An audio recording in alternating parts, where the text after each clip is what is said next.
मैं रोते हुए अपने कमरे में चली गई। मेरी जिंदगी धीरे धीरे बर्बाद हो रही थी। मेरा घर उजड़ रहा था, लेकिन मैं शायद जिंदगी के उस मोड़ पर खड़ी थी कि जहां आगे कुआं और पीछे खाई थी। अगर मैं हकीकत गौतम को बताती तब भी मेरा घर बर्बाद हो जाना था, और ना बताती तब भी यह सोनी नाम की लड़की मेरी जगह ले लेती। औरत सब कुछ सह सकती है, लेकिन सौतन का दुख नहीं। मेरे और गौतम के बीच जो कुछ भी हुआ था, मैं नहीं चाहती थी कि सोनी बीच में आए। इसलिए मैंने अपनी सास से कहा, सोनी को काफ़ी दिन हो गए हैं यहाँ आए हुए, वापस कब जाएगी। हालांकि सोनी की माँ को गए हुए काफ़ी दिन हो गए। सोनी यह कहकर रुक गई थी कि मैं कुछ दिन और यहाँ रुकना चाहती हूँ। मेरी सास कहने लगी कि मैं भी उससे कह चुकी हूँ कि अब तो तुम्हें आए हुए बहुत दिन हो गए हैं, तुम अब अपने घर जाओ। लेकिन यह गौतम है कि उसे मना किए जा रहा है। वह जाने का मन भी बनाती है तो गौतम उसे रोक लेता है। यह सुनकर तो मेरा दिल जैसे किसी ने मिट्टी में जकड़ लिया था। गौतम क्यों चाहता था कि वह यहाँ से ना जाए। एक बार मैं किचन से बाहर आई तो दोनों ड्राइंग रूम में बातें कर रहे थे, जो मेरे होश उड़ाने के लिए काफ़ी थी। पहले मैं नहीं जानती थी कि उन दोनों के बीच क्या चल रहा है, लेकिन आज इस राज से भी पर्दा उठ चुका था। मैं तो इस गलत फहमी में जी रही थी कि गौतम मुझसे मोहब्बत करता है, लेकिन हकीकत तो शायद कुछ और ही थी। क्योंकि जो मैंने सुना था उसके बाद मेरे दिल में यह लग सा गया था कि मेरा पति मुझसे मोहब्बत नहीं करता। शायद यह शादी उसकी मजबूरी रही होगी, वरना मोहब्बत तो उसे सोनी से ही थी, और सोनी उसके कहने पर ही यहाँ रुकी हुई थी। मैं रोते हुए अपने कमरे में चली गई। रात का खाना भी नहीं खाया।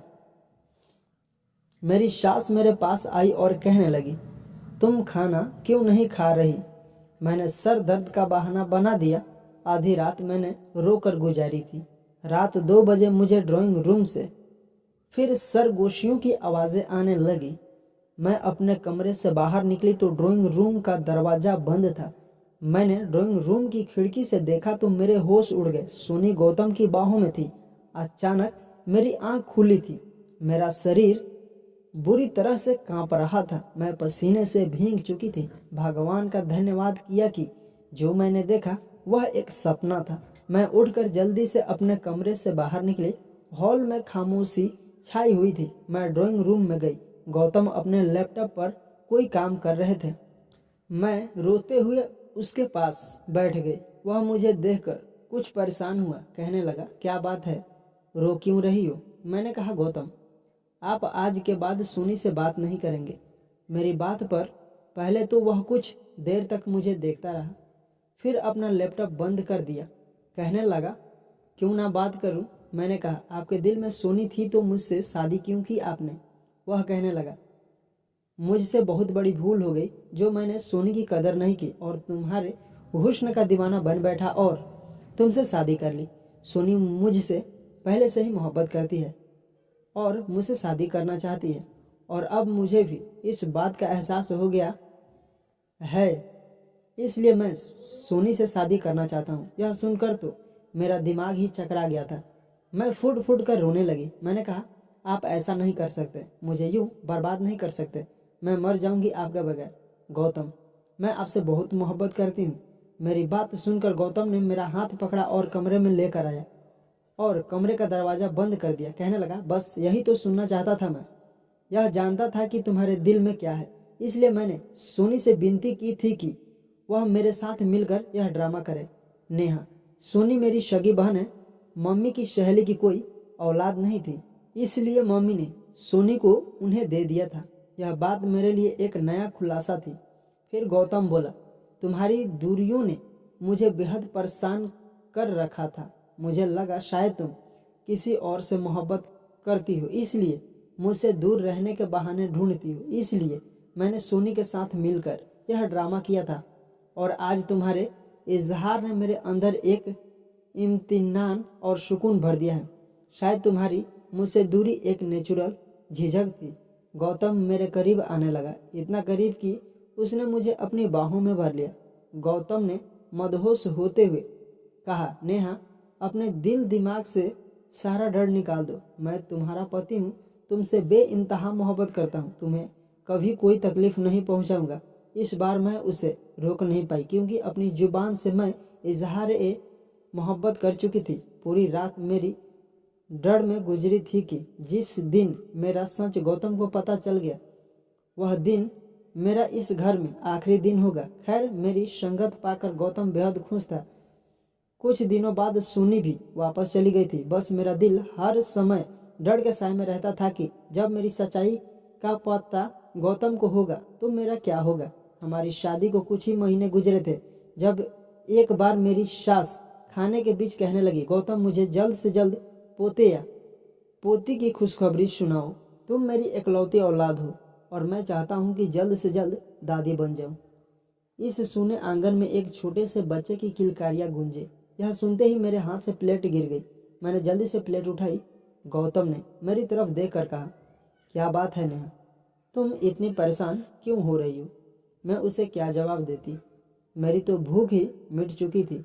फिर गौतम ने मुस्कुराते हुए अपनी माँ को तसल्ली दी, माँ, अभी इतनी भी जल्दी क्या है, आपको यह खुशखबरी भी जल्दी ही मिल जाएगी। लेकिन मेरी सास को तो बहुत ही जल्दी थी और शायद उनकी यह जल्दीबाजी स्वाभाविक भी थी।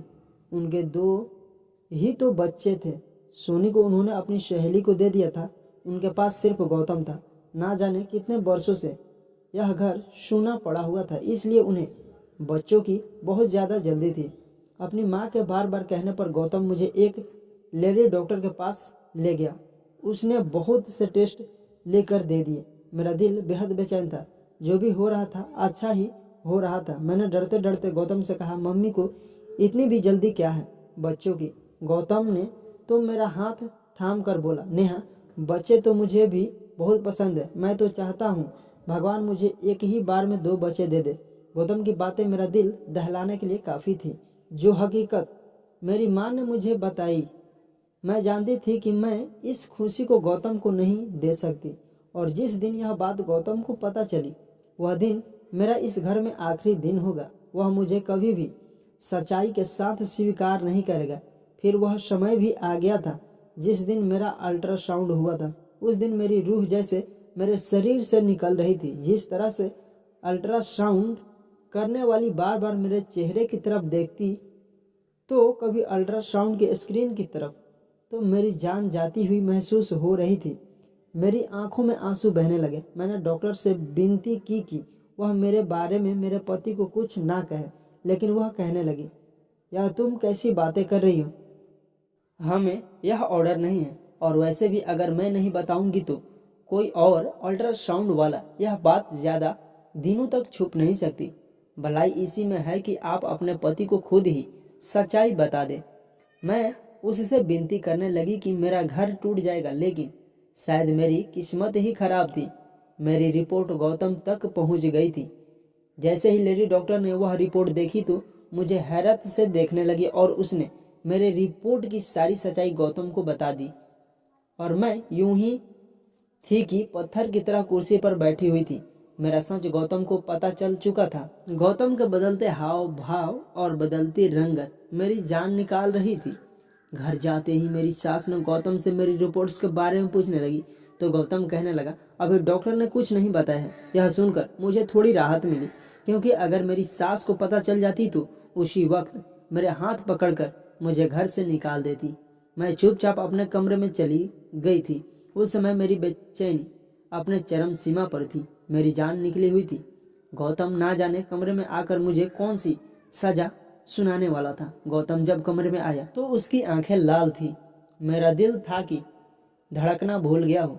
मेरे आंसू बह रहे थे। वह मेरे पास आकर बैठ गया। कुछ देर मुझे खामोशी से देखता रहा।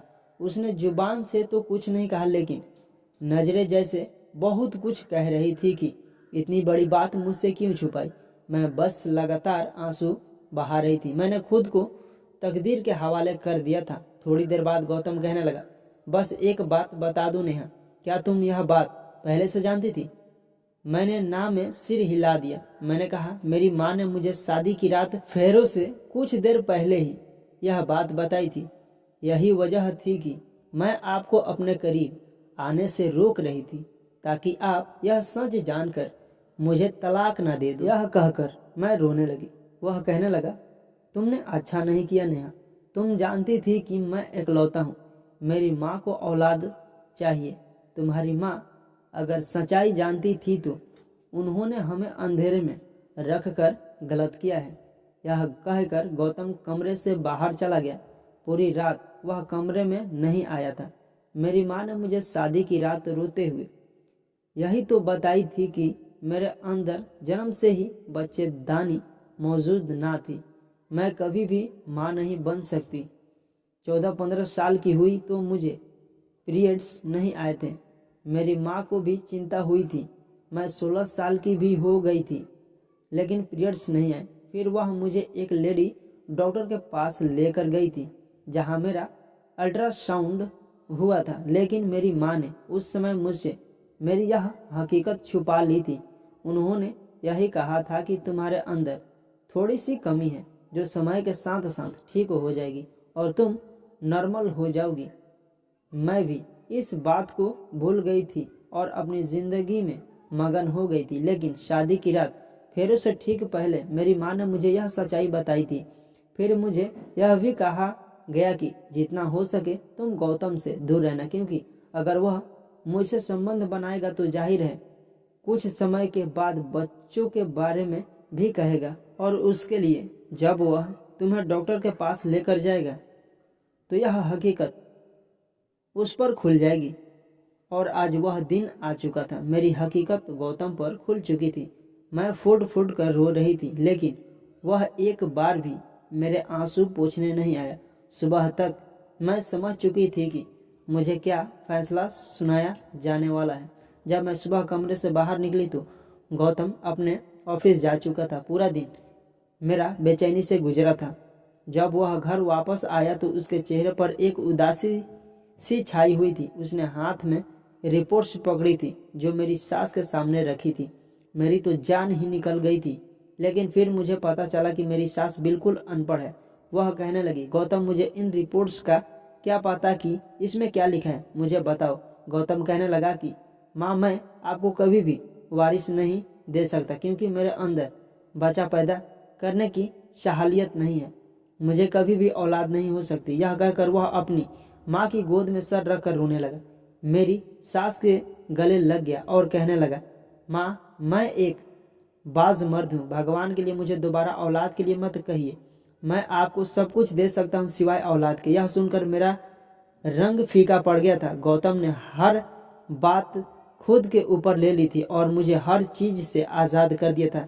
मेरी सास भी रो रही थी और मैं हक्का बक्का अपने पति को देख रही थी कि मर्द का कौन सा रूप था जो मेरे सामने गौतम की सूरत में था। मेरी सास ने जब खूब सारे आंसू बहा लिए तो कहने लगी, कोई बात नहीं गौतम, तू अनाथ आश्रम से कोई बच्चा ले लेना और हम उसे अपना समझ कर पाल लेंगे। लेकिन तुम अपना दिल दुखी मत करो। मैं कभी तुम्हें दोबारा औलाद के लिए नहीं कहूँगी। कमरे में आकर गौतम बेड पर बेजान सा होकर लेट गया था। मैं उसके पास बैठ गई, उसके पैर पकड़ लिए। मैं रोने लगी। मैंने कहा कि आपने यह क्या किया? मेरी कमी को अपने सर ले लिया। उसने मुझे बाजू से पकड़ा और अपने पास बिठाया। कहने लगा कि पति पत्नी एक दूसरे का अंग होते हैं और हमारा रिश्ता शरीर के साथ साथ हमारे अंदर की कमियों को भी छुपा लेता है। तुम मेरी हो नेहा, तुम्हारे ऐब मेरा ऐब है, तुम्हारी कमी मेरी कमी है और तुम्हारी खूबी मेरी खूबी है। मैं यह नहीं कहता कि यह सब मेरे लिए आसान था, लेकिन मैं तुम्हें भी नहीं छोड़ सकता था। इस सब में तुम्हारा कोई कसूर नहीं है। यह कहकर गौतम ने मुझे अपने सीने से लगा लिया। मैं दुनिया की सबसे खुशनसीब औरत हूँ जिसे गौतम जैसा पति मिला। आज हमारी शादी को 5 साल गुजर चुके हैं। सोनी की भी शादी हो चुकी है और उसने 2 जुड़वा बेटों को जन्म दिया था। एक बेटा सोनी ने मुझे और गौतम को दे दिया। मैंने खुशी खुशी सोनी के बेटे को अपना लिया था। अब गौतम, मैं और मेरी सास बहुत ही खुश हैं। उस बच्चे को पाकर ऐसा लगता है जैसे हमारा परिवार अब पूरा हो चुका है। यह कहानी आपको कैसी लगी कमेंट करके बताएं, और ऐसी ही नई नई कहानियाँ सुनने के लिए हमारे चैनल को सब्सक्राइब करें। थैंक यू दोस्तों इस वीडियो को पूरा सुनने और देखने के लिए।